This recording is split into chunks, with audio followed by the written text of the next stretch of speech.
Hey, okay, so I decided to make a video. This is a weird angle, but it's all good. It's November 17th, Sunday, November 17th. I will be flying a week from now for sure, and starting classes a week from tomorrow. I did get my packet for studying and just the welcome packet, where we're going to be staying, guidelines, and all of that, like 13 days before the actual training date. They did say 2 weeks, but 13 days, whatever, because it was a holiday that Monday, so we got our stuff on the Tuesday. And I would say, I read through it briefly, and sometimes I don't pay attention always to the most detail of things. Like I said before, instead of getting a gray cardigan, I had bought like 4 gray sweaters, and then I saw that it says cardigan, and I was like, wait, these aren't cardigans. Oh. And then I realized too, like I am gonna wear my hair like this. Well, I'm gonna wear it a little different. I'm about to work out, but I have roots showing, so I'm gonna need to get my hair color all the same color, unless it was all this color, but it's not. So I'm going to just get it all one color for training, and I am gonna do it curly. And just keep it tame. I'll put bobby pins. You can have some sort of hair accessory, but there are stipulations with that, which I need to read again. So the training stuff, I have watched a lot of YouTube videos, a lot of Googling and researching things, just about crash pads, about bases, just whatever, and I'm good there. So now it's time for the nitty-gritty, the unfun part of memorizing the safety briefing. They said to commit to memory the safety briefing. They said commit to memory, so you don't have to have much something where you don't have to keep looking at the words, because we're going to learn the hand movements to go along with it. I am probably, I don't know if I'm halfway. I think that I'm about halfway with memorizing it. The beginning part seems a little easier. It's starting it a little more difficult. But I'm about halfway with memorizing it, but not like amazingly well. Maybe the very beginning part, because I keep repeating that so many times. But I'm surprised that they want us to memorize that. Not that I'm the best at memorizing, but I have a little experience with that. But for people who have not ever, that's a lot. It's a lot to memorize. And then also they want us to memorize all of the 3-letter airport codes for, I wonder if I'm allowed to be sharing this. Well, I'll find out later if I'm allowed to. All of the three airport codes to all the cities that we travel to or whatever, and the corresponding city and state as well. It's a little difficult. Some are easy, but then there's some that are like, so I need to write those down and study the ones that are like really difficult, that don't make sense, so I have to make sense of it. I will. So it's like, it's time to buckle down, really. Memorizing and committing to memory, these other things, and learning terms, that takes time. And it's not, for me, I can't just spend an hour just doing that. I have to split that up all throughout the day and repetition over and over and over again, and make sense and connections in order to memorize stuff and practice it. Because when nerves get in the way, especially if you have to do the safety briefing in front of people, the memory like gets shot, especially if you're not like grounded and if I'm not grounded and comfortable with myself to like go into my memory banks like it was me by myself. So that's that. And here, I'll do the safety briefing for you that I remember. Okay. Your safety is important. Your safety is important to us. Please pause for a moment to give your attention to the flight attendant.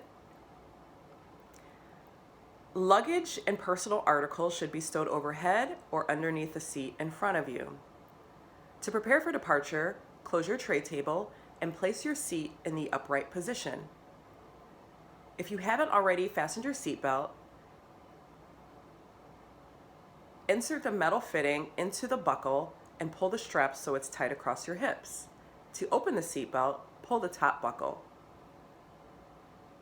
Keep your seatbelt fastened when the seatbelt light is on. And just in case there's turbulence, keep it on whenever you're in your seat. Federal aviation regulations require compliance to all lighted signs and posted placards and crew instructions. All flights are non-smoking. Smoking is not permitted in any area. Smoking is not permitted on this airplane in any area. No, wait. Smoking is not permitted in any area at any time in this aircraft, in this airplane, including the lavatory. It is against federal law to tamper with, destroy, or disable lavatory smoke detectors. Lavatory smoke detectors. Okay. Lavatory smoke detectors. I do need to like quickly look. Lavatory smoke detectors. Okay, is it the safety thing? Oh, wait.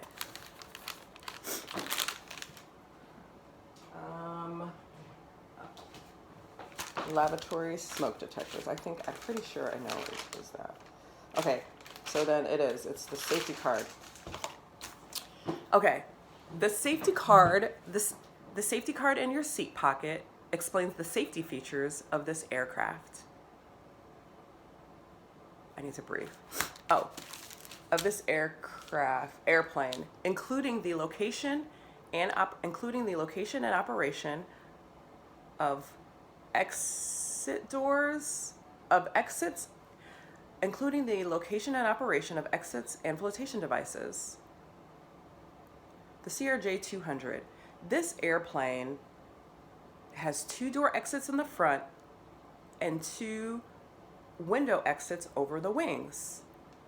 All exits are clearly marked with signs and opening instructions. If needed, exit path lighting will illuminate in the aisle near the floor to guide you to an exit indicated by signs and lights. I laugh at that because it's such a weird long sentence. Indicated by signs and lights.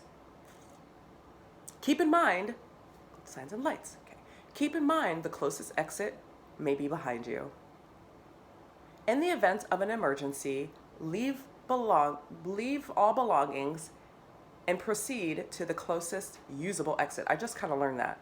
So I see where I'm messing up. I need to continue to do this over and over and over again today.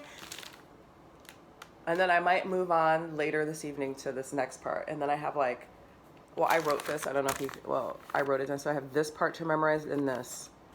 Because I want to make sure I have it down generally by Wednesday. So by Wednesday, if I have it down, I can just keep practicing it over and over and over and over and over and over and over again, and just pop a sentence in my mind and start from there, or pull up, go here, start, just and try to do it anytime. I'm at a red light, I'm walking, I'm working out, I'm on the treadmill, I'm listening to someone that I don't feel like talking to anymore, and I'm going through it in my mind. So I have to keep doing it over and over and over again. So I want to have some days where I can do that.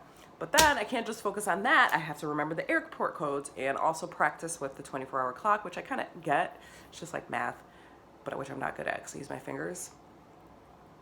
I got a second watch, by the way, that's unadorned, that's really simple. It has a brown band, but they did not specify that it had to be, they said professional. I mean, a white band, a brown band is professional. It's, my skin tone, so I would hope that that's okay because I have 2 brown watches. Anyways, so that should be fine. And so now it's just the studying and then reviewing that packet over and over again because there's some things there's some actual homework and putting everything out. I have all of my clothes. I would like to get a gray cardigan, so I'm gonna go to a thrift store because I feel like it's easier to find stuff there because I'm over going to the mall. And I'm just gonna go to this other thrift store that I went to recently, but I wasn't searching for the open cardigan, so I'm gonna go there again and maybe wherever else I can go.